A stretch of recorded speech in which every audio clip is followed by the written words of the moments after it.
Ya keçməzdən əvvəl kanala abunə olmağı və videonu bəyənməyi unutmayın. Elgünün ölümü ilə bağlı cinayət işi başlandıqdan sonra ibtidai araşdırmanın gedişində hadisə yerinə ilkin və təkrar baxışlar keçirilib.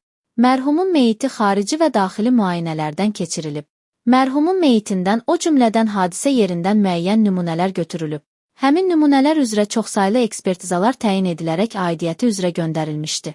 Oxu 24-ə xəbər verir ki, bu sözləri Baş Prokurorluğun Prokurorluqda İstintaqa Nəzarət İdarəsinin böyük prokuror metodisti Sabir Musayev efirdə deyib. O bildirib ki, hadisə yerinə yaxın intervalda yerləşən ictimai yaşayış obyektlərinə quraşdırılmış müşahidə kameralarından müəyyən görüntülər götürülüb. Eyni zamanda təhlükəsiz şəhər kameralarından müəyyən görüntülər götürülüb, həmin görüntülərə də baxış keçirilib. Bundan başqa mərhumun yaxın münasibətdə olduğu şəxslərin dairəsi müəyyənləşdirilib. İş və məktəb yoldaşları, o cümlədən yaxınları, dostları, qohumları və digər şəxslər şahid qismində istintaqa cəlb edilərək onların da dindirilməsi təmin edilib. Eyni zamanda hadisə barəsində əlavə məlumatların əldə edilməsi, mövcud məlumatların yoxlanılması və dəqiqləşdirilməsi istiqamətində əməliyyat qurumlarına da çoxsaylı əməliyyat tapşırıqları və sorğuları verilib. Qurum rəsmisi cəmiyyətə çağırış da edib.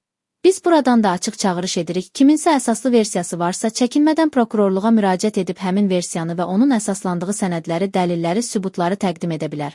Bunda narahatlıq doğuran bir məsələ yoxdur. Əsas narahatlıq doğuran məsələ dəqiqləşdirilməmiş məlumatların yayılmasıdır.